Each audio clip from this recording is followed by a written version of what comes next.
Everyone can hear me. Nice. Show me a big thumbs up if all is good during the meeting. To begin, I have a question for you. Is there any activity, preferably an important one, might be professional, like, holding a public speech, or might be something personal like dancing, but an activity which scares you, which makes you a little bit fearful or shameful because you don't really feel good at it? Anyone has something like that? Anyone goes there, right? I know how you feel. Mainly because that was negotiations for me. Now, several months ago, while I was dodging this speech topic, I would have folded any single negotiation I would have been a part of. I would have run from them as fast as I could. It would affect other aspects of my life, like when going for an interview, I would be very, very stressed early on, just thinking about the negotiation that would happen afterwards regarding the price, the pay. Now, after having spent several months in a leadership position in this wonderful club that you guys are building, and having read about the topic a little bit online, I started to build a little map about what I am doing right and wrong and what I could do to improve and get over the fears of negotiations. Would you guys like to hear what's on my map?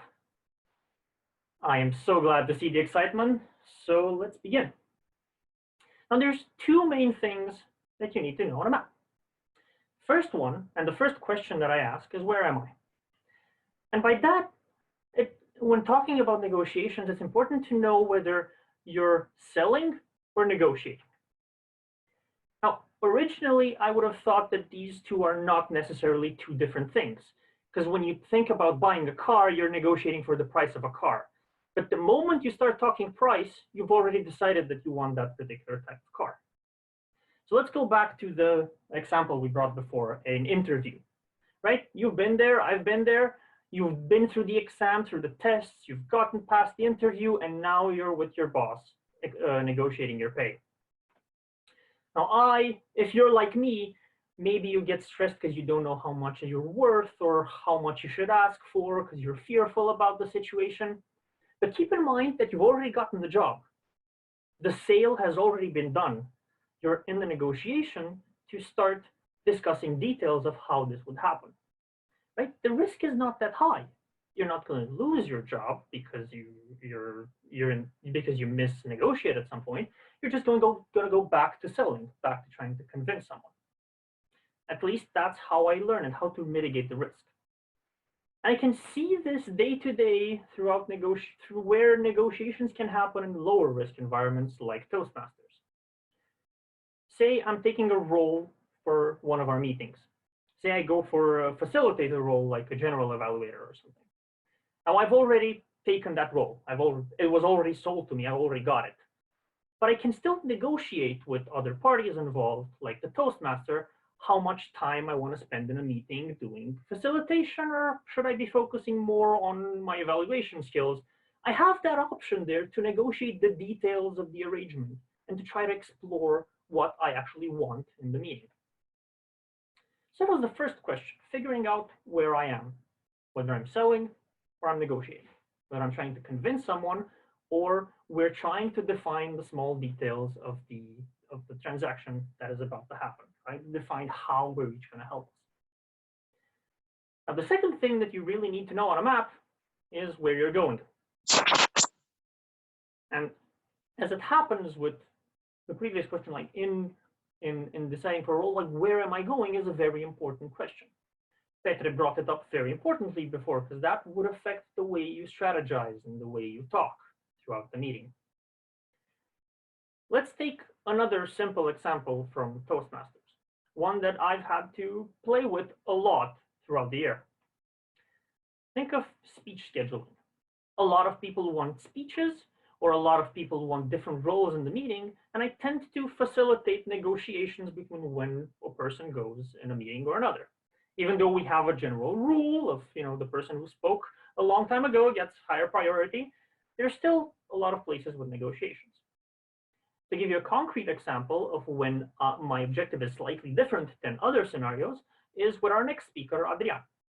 Adrian is very close to completing one of the higher achievements throughout Toastmasters. He's close to becoming a DTM. And with him, I often negotiate much more in depth and much more detail when his speech is going to be. We're trying to plan this a long time in advance.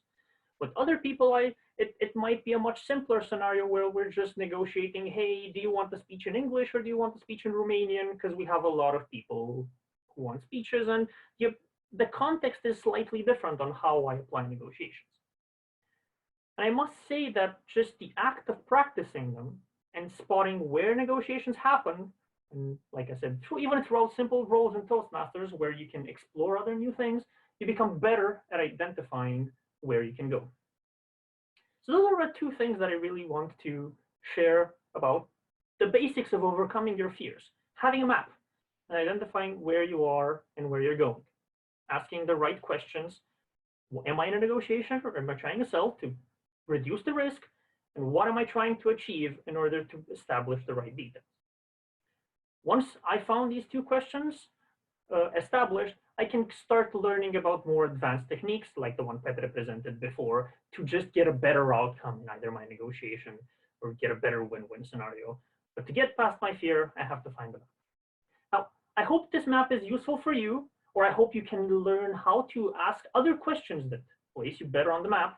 And if you find really, really good ones, please bring them on and practice and show me what they are, because I'm very, very curious to find out more about what your experiences are as well, as I learned through my role in Toastmasters. Let's have a little recap. Tonight we heard an amazing speech from Catalin.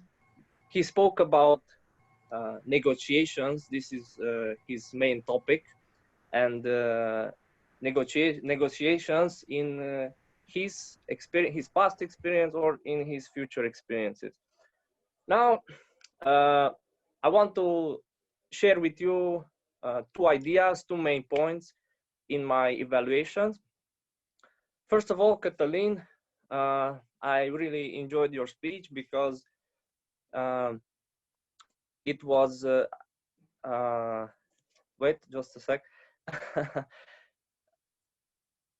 It was very well structured, and you chose the right, I think the examples that you chose were very good.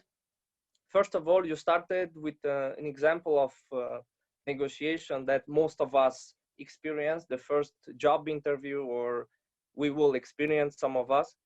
And immediately we connected with you, or at least myself, I connected with you. I already saw myself reliving those moments.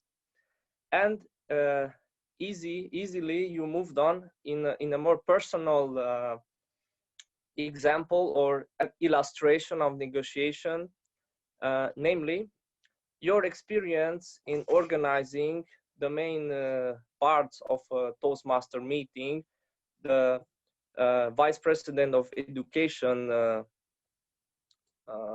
job, and easily move on to your main idea, the negotiation map.